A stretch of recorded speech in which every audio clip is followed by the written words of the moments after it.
Olá, sejam bem-vindos a mais um Podcafep, o podcast do Colégio Carmelita. Hoje aqui a nossa convidada é a professora Sheila Alvarez, professora formadora que trabalha no Colégio João Paulo II. Eu sou o João Lucas. Eu sou a Emily. Oi, eu sou a Sheila. É isso. Vamos conhecer um pouco mais sobre o seu trabalho. Seja bem-vinda, professora. Obrigada pelo convite. Nós que agradecemos. Bom, primeira pergunta, professora. Qual a sua formação acadêmica e há quanto tempo você leciona e quais séries? Então, eu fiz primeiro, antigamente a gente chamava de magistério, hoje em dia chama formação de docentes, então eu fiz esse curso, porque eu já queria ser professora desde sempre. Então, eu fiz formação de docentes, depois fui embora para Curitiba, fiz uma especialização em educação infantil. Aí fiz faculdade de letras, português e inglês. Fiz pós-graduação, né, tanto em gestão escolar quanto em arte. Já fiz o PDE, que é um programa do governo também. Então, no estado, eu sou concursada como professora de português e inglês. Até há 15 dias atrás, eu trabalhava com 7º ano, português e inglês, os 9º anos de português, um 1º ano também de inglês e o Formadores, que é esse curso do governo. E há 15 dias eu fui convidada para assumir a direção auxiliar do colégio onde eu trabalho, então agora estou na direção auxiliar. Beleza. Quais os aspectos mais gratificantes de ser professora? Você pode compartilhar alguma experiência interessante que você teve com seus alunos? Ser professor, hoje em dia, a gente pensa, não é algo fácil, né? Então, o que seria de gratificante de ser professor? É ver o sucesso do aluno, né? Porque se você pensar na questão financeira, se você fosse escolher uma profissão, né? Vocês vão pensar hoje, não sei se vocês viram, mas até nas faculdades, nas universidades, eles não estão cobrando taxa para os alunos que forem fazer licenciatura, porque não tem procura, né? Hoje em dia é difícil quem quer ser professor, né? Então, quando você pensa assim, o que teria de atrativo, né? Então, se você pensar na questão financeira, se você pensar no desgaste, no tanto que você leva serviço para casa e tudo mais, você acaba desistindo, né? Então, o que é gratificante é ver o resultado do nosso aluno, né? É ver o aluno formado, é ver o aluno trabalhando em algo bacana, é ver que ele deu certo, né? Que aquilo lá que você foi colocando, ele foi mudando, ele foi melhorando, né? Então, é isso que é gratificante. Assim, de experiências que marcaram, nossa, acho que tem bastante coisa. Se você pensar assim mais recente, essa questão do agrinho, né, a minha diretora lá até brincou que é para eu pedir música no Fantástico, né, que são 3 vezes consecutivas de premiação do agrinho, né, teve lá o notebook, o ano passado no celular, esse ano de novo eu consegui com o meu aluno, então isso é bem gratificante. As apresentações de trabalho, tudo que eles conseguem desenvolver, o aluno que se destaca, né? Nós temos lá a questão do jovem aprendiz, então que gostoso você receber lá a mensaginha do aluno depois, professora, né? Eu consegui, eu entrei, que bom, a sua ajuda foi fundamental, aquilo que a senhora falou em sala, né? Me ajudou. Então, acho que são essas coisas que motivam para que a gente continue firme nesse propósito que não é fácil. É ver o sucesso do aluno, né? Então, É ver o sucesso do aluno. É ver que você, né, aqui, por exemplo, os professores devem ficar extremamente felizes, né, de ver tudo isso que vocês estão realizando, né? E lá também, eu já trabalhei em alguns colégios e assim, é isso, é ver que deu certo, que o aluno conseguiu, né? Que às vezes ali na sala de aula você pensa, ai meu Deus, né? Será que vai dar? E no fundo dá. Pode não ser 100%, pode ser 50%, pode ser 1%, mas já tá bom, já é gratificante. Nossa. Quais são os desafios mais comuns que você enfrenta no ambiente de ensino e como você lida com eles? Eu acho que hoje em dia, né, o maior desafio é prender a atenção do aluno. Diante de tudo que vocês vivem aí, eu digo assim que a escola, ela tá muito fora do que é para vocês. Né, eu brinco com os meus alunos assim que o meu sonho de consumo era que as nossas escolas fossem divididas em laboratórios. Não existisse mais sala de aula, né, que fossem laboratórios. Então, hoje, no português, nós vamos lá para o laboratório de português e lá vai ter tudo que o professor precisa para poder estar trabalhando o português. E não ali na sala. Então, hoje em dia, o maior desafio é fazer com que o aluno se interesse. com que ele tenha vontade de estudar. Porque aquilo que você está falando ali, que ele busca lá na internet com a maior facilidade, né? Que qualquer assunto hoje em dia você coloca lá no Google e ele aparece, ele perceba que precisa de algo a mais. Que não é só procurar lá.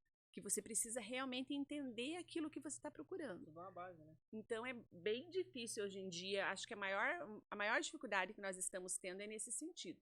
Né, fazer com que o aluno esteja ali na sala de aula com vontade de aprender. Esse é o grande desafio de hoje, porque nós estamos disputando com muita tecnologia. Sim. Né? Então, a disputa é covarde, né? Porque nós não conseguimos prender essa atenção e fazer tudo isso que chame atenção. Então, é bem difícil.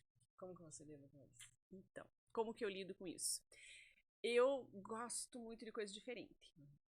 Né? Assim, eu gosto de trabalhar diferente, eu gosto daquela sala agitada do aluno protagonista. Então eu procuro trabalhar com essas que a gente chama de metodologias ativas hoje em dia, que tem esse nome bonito, mas que é trazer coisa diferente para a sala de aula.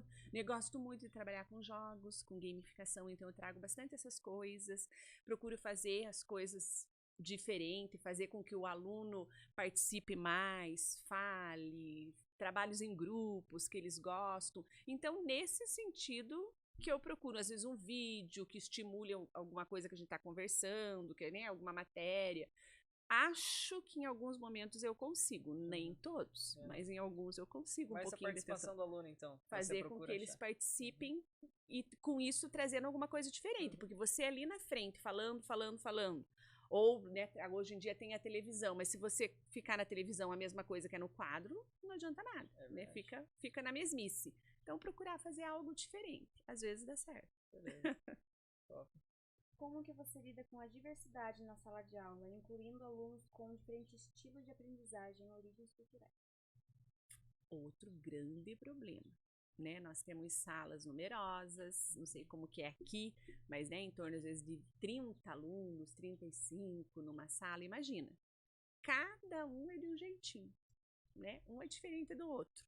Eu, por exemplo, como aluna, toda a vida fui uma aluna que gostei de falar, né, que gostei de me apresentar, que queria estar sempre lá. E tem aluno que é tímido, tem aluno que não consegue, tem aluno que aprende melhor ouvindo, então é muito complicado. E lidar com isso no dia a dia da escola não é fácil. Então você dizer assim, eu trabalho diferente com cada aluno, não é tão verdade, né? A gente procura valorizar o tipo de aprendizagem de cada um. Porém, a própria escola cobra coisas, né? Por exemplo, a nota. Tem que ter nota. Tem que ter prova, né? Na minha escola, por exemplo, nós temos o esquema lá de como que tem que ser as avaliações. Então, eu tenho que seguir aquilo. Eu não posso fazer algo tão diferente. Né? Então, tem coisas que não tem como fugir. Então, assim, procuro entender essa diferença de cada um, né? Procuro valorizar, tentar trabalhar de uma forma diferente para que ele se sinta incluído, mas não é nada fácil. Hoje em dia, outra dificuldade que a gente enfrenta bastante é com a questão da inclusão. Né? Nós temos diferentes tipos de inclusão dentro da sala de aula. Lá na escola nós temos muitos autistas, por exemplo. Né? Então, assim, cada um de uma maneira. Alguns com acompanhante, outros não, alguns com mais sociabilidade, outros não. Né? Então, tudo isso nós, enquanto professores, tivemos que ir aprendendo. Eu tenho 47 anos, então imagina quando eu me formei, como que era. Né? Eu não aprendi nada disso. Então, eu tive que ir aprendendo junto no decorrer da profissão. Né? Aprendendo errando, eu digo. Né? A gente erra, daqui a pouco a gente acerta e vai tentando incluir todo mundo. Você falou de tecnologia, falou das provas. Você se mantém atualizada sobre as tendências e desenvolvimentos na educação, de que forma? Acredito que esse curso do Formadores, que a gente vai falar um pouquinho dele depois, né, eu acredito, e que eu estava como formadora até então, é uma grande possibilidade de você se manter atualizado. Então, o governo do estado ele oferece essa formação desde 2020. 2020, vocês lembram da pandemia, Sim. né? Então, 2020, a gente mal sabia lidar no computador, mal sabia fazer uma Meet, mal sabia fazer qualquer coisa, né? Então, foi nesse curso que eu aprendi, né? Então, fiz o curso, aprendi a lidar melhor com essas tecnologias. E assim, é fazendo o curso, é correndo atrás, né? Tanto cursos do governo quanto outras formações, a gente sempre procura estar se inteirando das novidades para poder trazer para a sala de aula. Só o básico não dá certo, né? E se você ficar parado também não, né? Porque às vezes a gente fala assim, já tô quase me aposentando, né? Mas e daí? O quase ainda tá, né? Você ainda tem um tempo. Sim. Então, você tem que correr atrás, você tem que ir estudando, se formando, se atualizando para não ficar na mesmice. Como você avalia o progresso e o desempenho dos alunos? Quais são as suas estratégias de avaliação favoritas? Favoritas seria essa questão de, a partir do momento que você lança alguma coisa para o aluno, né, ele apresentar lá em forma de trabalho, ou num jogo, ou numa atividade diferenciada. Então, eu acredito que aí você consegue avaliar muito melhor, né? Então, esse tipo de avaliação seria a minha favorita.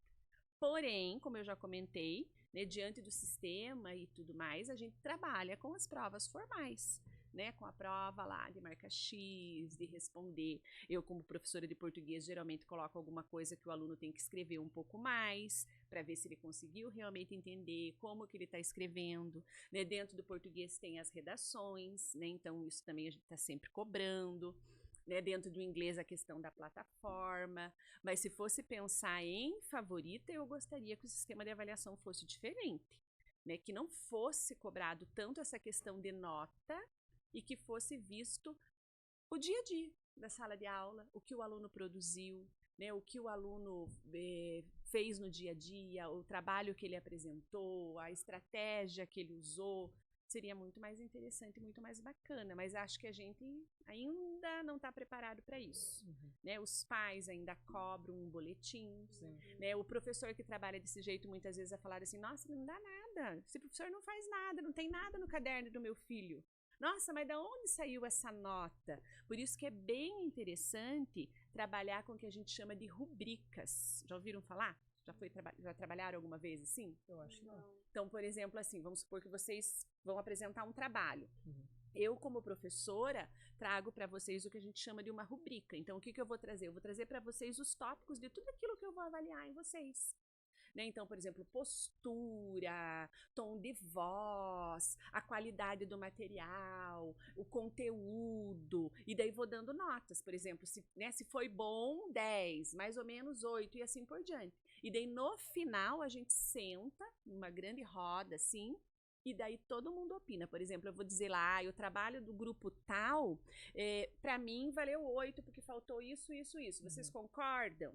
E daí o grupo se autoavalia, sabe? Daí eles pensam, não, realmente, professora, você tem razão, faltou isso mesmo. Ou senão eles falam, não, eu não concordo. Olha, professora, eu falei desse jeito. E outra coisa que eu sempre faço, o trabalho pode ser em grupo, mas a nota é individual. Né? Porque você nota num grupo quem faz, quem não faz. Né? E essa avaliação, então, que a gente chama de avaliação por rubricas, é algo que eu gosto muito de trabalhar. E a autoavaliação também. Né, eles se autoavaliarem, né? Será? Por que eu fiquei com essa nota? Ah, realmente eu mereci. Ou senão, não. Daí a gente discute, a gente pensa junto e é bem bacana, os alunos vão evoluindo em relação a isso. Né? Quando você começa, no primeiro momento, todo mundo quer tirar 10. Né? Mas depois, na hora que você vai trabalhando, eles vão percebendo. E às vezes eles falam, não, professora, o fulano merece nota maior. Porque foi ele que pesquisou, foi ele que fez não sei o quê. Então isso é bem bacana também. Rubrica o nome. Bem legal, falem aqui. Eu não conhecia como esse nome, mas numa antiga escola que eu estudei era desse jeito, as autoavaliações. É? Mas não era esse nome, era a avaliação da nossa escola mesmo. A gente fazia tudo, a atividade, apresentava e a gente ganhava nota desse jeito. Tudo discriminadinho. Então, hoje em dia a gente chama. Tem diversas maneiras, né? Vai mudando, os nomes vão ficando mais chiques. Então, agora é avaliação por rubrica que a gente chama. Então, o que seria a rubrica? Cada um desses itens que você está avaliando. Né? Então, é como se fosse uma rubrica, um itemzinho que está sendo avaliado. Interessante. Bem bacana. Quais recursos ou tecnologias você acha mais úteis em sua prática como professora? Eu sou super a favor dessa Educatron aí que o governo trouxe para nós, né? Eu acho assim que, nossa, que show, né? Quando eu comecei, já ouviram falar em mimeógrafo? Eu acho. Não. Quando eu comecei a trabalhar lá em 1900 e bolinha, né? Imagina, a gente não tinha nada, né? Não tinha, primeiro não existia Google, nada disso, né? Eram uns livros lá nas prateleiras, era ali que a gente pesquisava, que a gente corria atrás. Imagina para preparar uma aula, né? Você tinha que ir atrás de um monte de livro para Sim. tentar trazer alguma coisa diferente. Mimeógrafo era uma maquininha assim, que a gente fazia um stencil, que era o nome, então tipo uma folha, eu tinha que fazer aquilo ou à mão ou batido na máquina de datilografia, e depois você colocava naquela maquininha, ia rodando como se fosse uma impressora. Você ia rodando aquilo e as folhinhas, as cópias iam saindo. Um cheiro de álcool, ou senão era uma tinta que borrava a gente inteira. Mas, enfim, eu fui dessa época. Então, imagina que maravilha eu chegar agora na minha sala de aula e ter uma televisão ligada na internet. Ai, que show, né?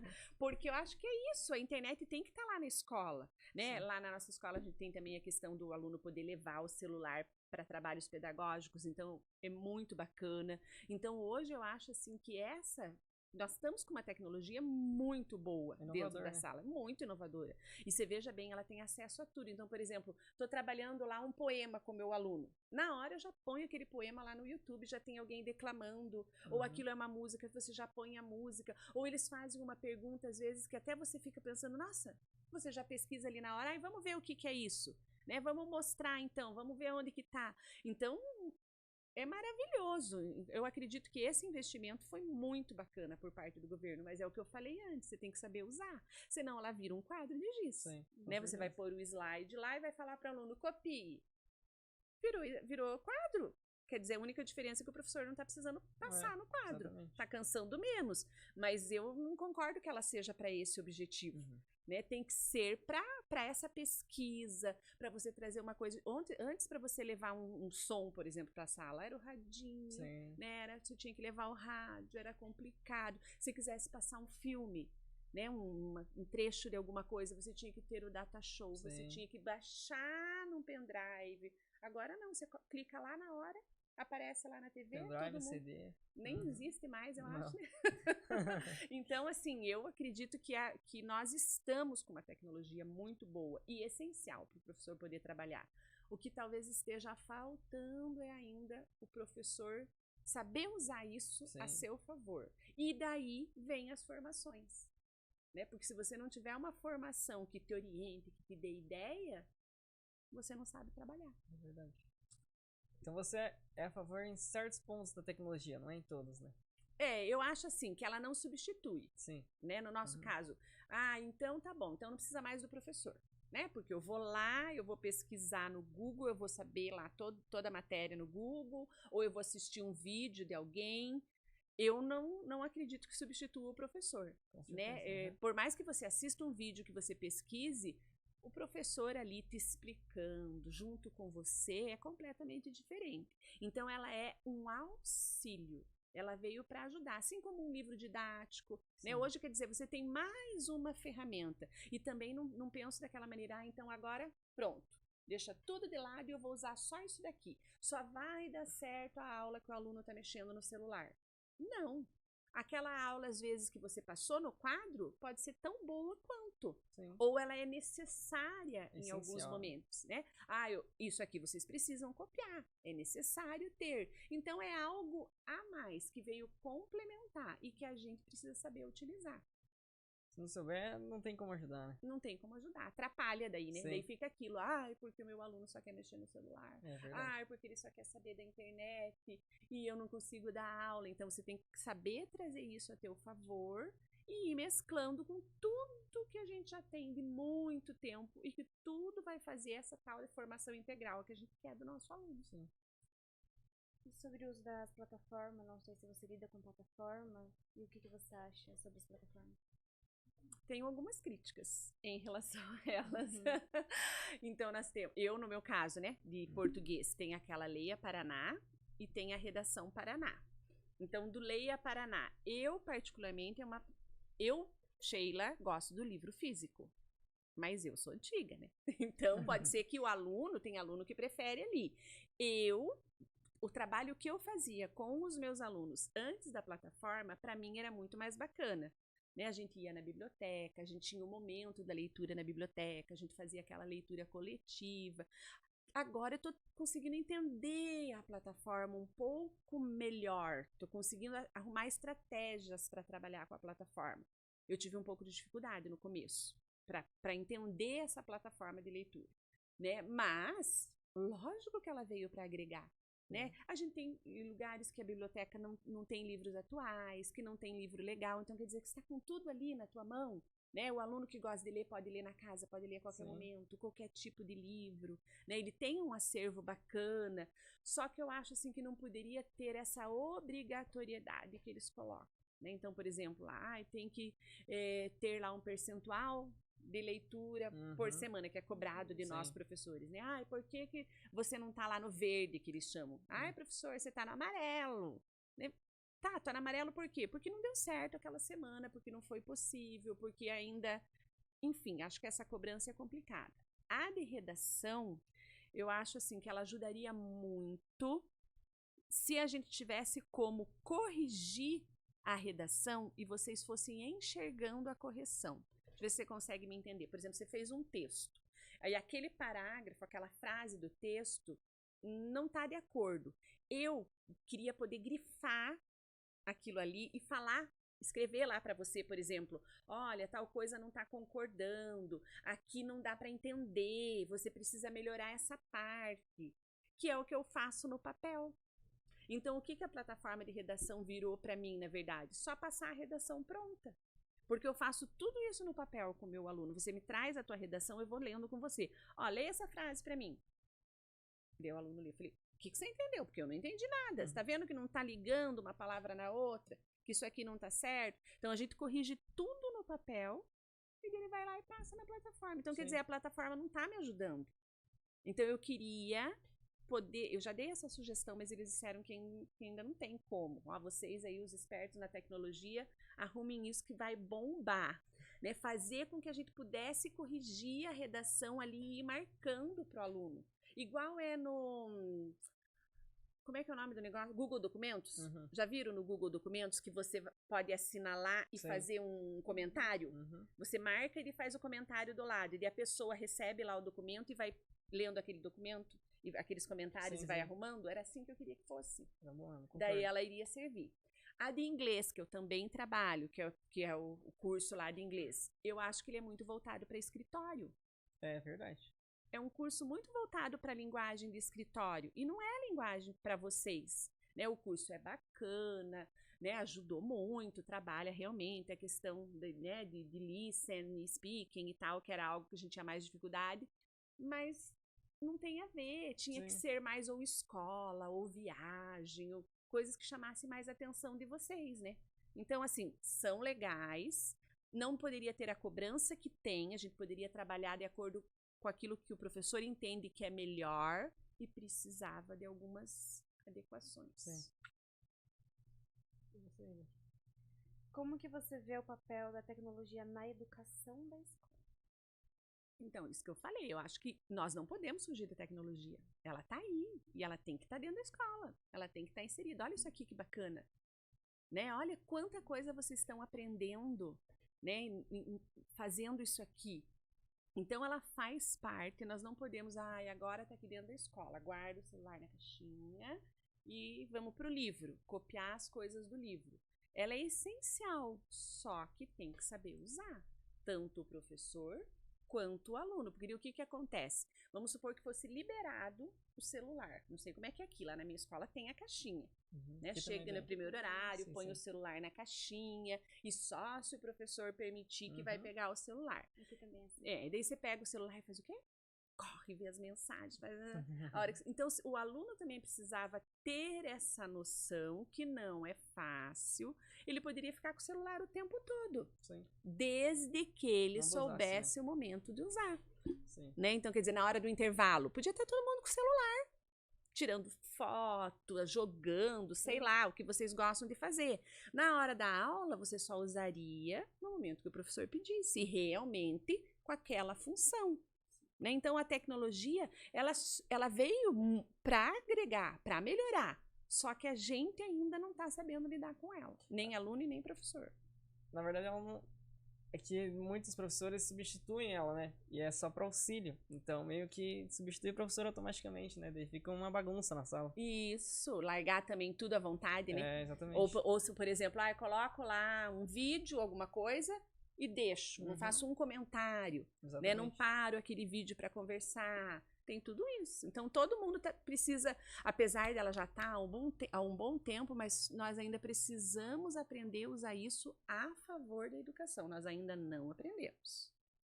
Você acha que ela veio, tipo, por exemplo, numa pancada só, ou ela já vinha lá de trás, só que vocês não focavam tanto na tecnologia, tipo, pra ajudar na aprendizagem, assim? Na verdade, nós não tínhamos, né? Não, né? Se você parar para pensar, a pandemia foi muito boa para a escola. Né? Porque o que aconteceu?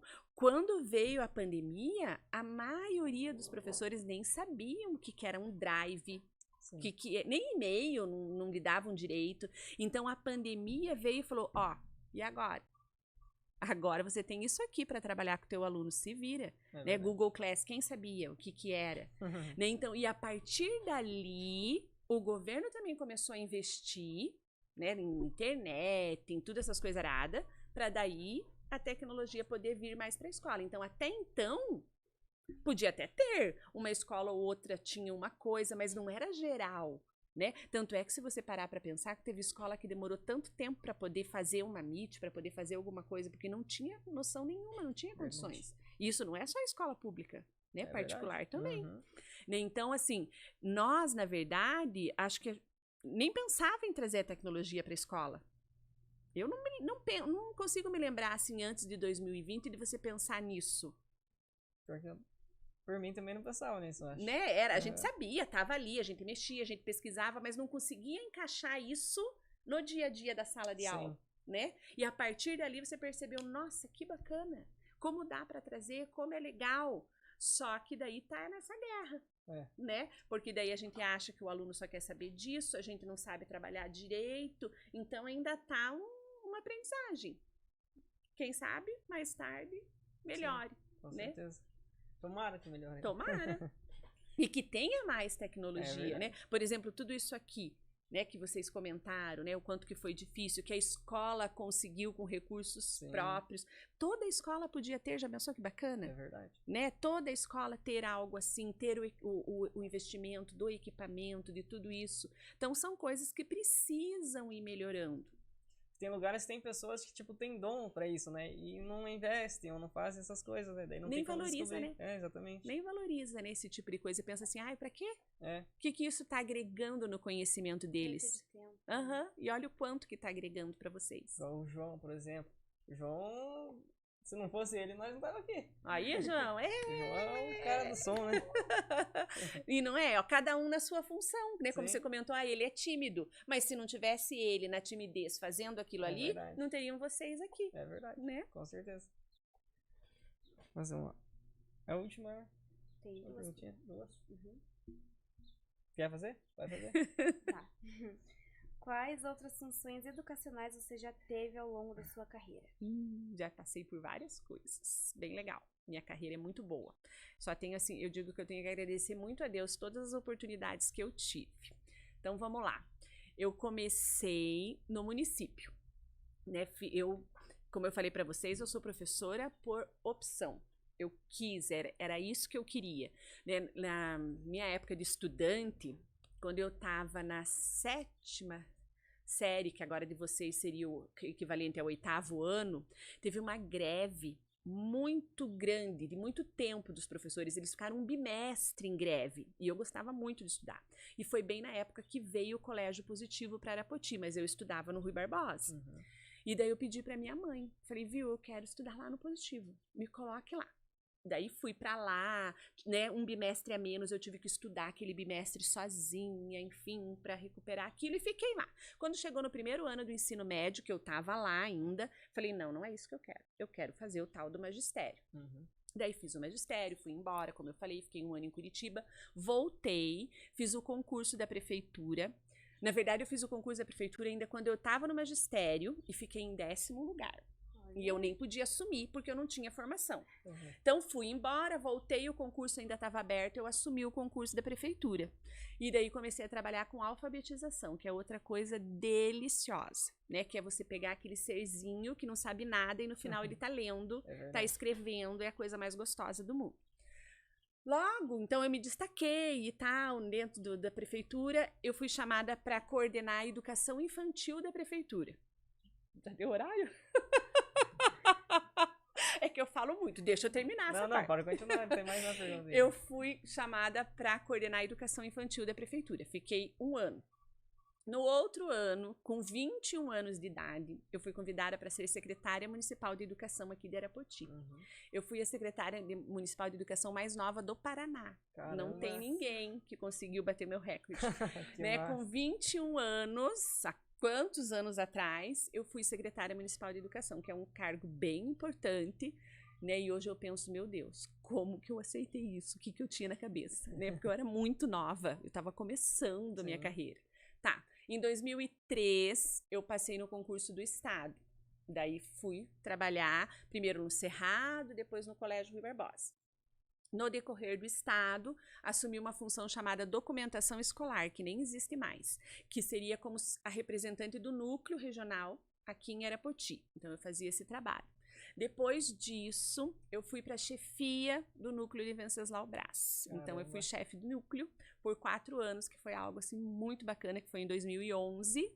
E daí, depois, né, tive essa oportunidade, depois vim para cá, voltei como professora e agora estou na direção auxiliar da escola. Então, eu digo assim que eu já passei por todos os níveis dentro da educação e isso é muito importante, porque daí você sabe a realidade do professor e do outro lado, né, do gestor. Então, você conhece como um todo. Por isso que eu conheço o colégio, porque eu vinha sempre aqui. Nossa. Como chefe de núcleo. Agora a última pergunta. Conte sobre a sua escolha do nosso podcast durante o curso de formadores da professora Luciane. Como o nosso trabalho foi para Foz do Iguaçu? Que legal, né? Obrigado. Então, eu estava como professora formadora e no primeiro trimestre, então, desse ano, dentro do Formadores, então eu tinha 60 cursistas, né? 3 turmas. Todos os cursistas teriam que desenvolver com as suas escolas algo relacionado a podcast. Então, quer dizer, eu tinha 60 para escolher, né? E lógico que a hora que eu vi, né, todo o trabalho, tudo isso que vocês fizeram, tinha todos uns critérios, rubricas para escolher, e daí eu escolhi, na verdade, eu acho que eu escolhi uns 3 ou 4 trabalhos que eu achei que estavam bem bacanas, mas quando eu olhei, eu falei, eu tenho certeza que esse vai chamar a atenção da secretaria. Então, daí eu escolho, né? A primeira escolha é do professor formador. Então, eu escolho, tem lá um forms e tal que eu encaminho.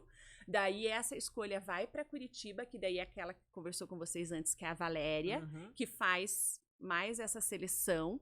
E daí, ela também gostou, como diz ela, os olhinhos dela também brilharam. E daí, isso é apresentado no que a gente chama de Congresso de Formadores, que é o maior evento de formação da secretaria. Então, todos esses professores formadores, que fazem formação para os demais professores, vão para Foz do Iguaçu uma vez por ano. E lá, além do curso e tal, tem as apresentações. Como ela colocou, eram 100 apresentações. E daí a Luciane foi, né, ela leva um banner, tudo certinho, e lá os professores vão passando e vão conhecendo o trabalho. Então, foi assim que vocês foram parar em Foz do Iguaçu para o mundo. Muito bom, cara. Muito legal isso. Obrigado também, né? Agradecer. Não, mas é aquilo que eu falei, é o trabalho de vocês, né? Por que eu escolhi? Por que eu escolhi? Por que eu bati o olho e falei, opa, esse vai dar certo? Porque era bom. Né? Porque a gente viu diversos, olhei 60 trabalhos, eu falei, não, esse aqui tá top. Nossa. Agora vamos para a dinâmica. Para a parte mais difícil, que é falar uma palavra. Pode começar. A primeira palavra é profissão. Nossa, eu falei que é difícil uma palavra. Profissão, realização. Realização, nossa. Professora. Eu me defino. Quem sou eu? Professora Sheila. Massa. Alunos.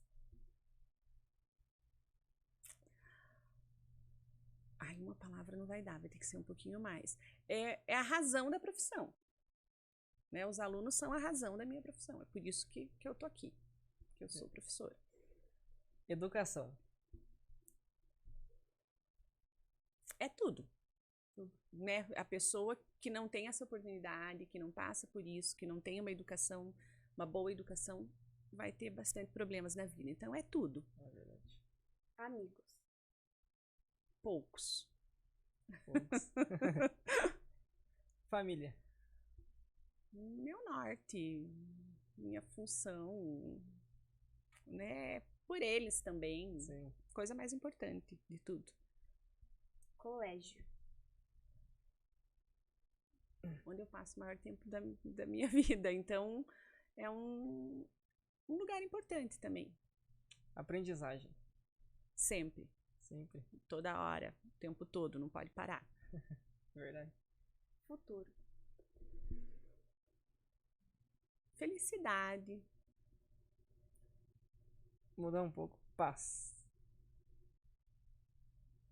Não é fácil a paz, mas a gente tem que procurar ter paz para poder enfrentar tudo isso. Não tem como ser uma palavra. É verdade. Realidade.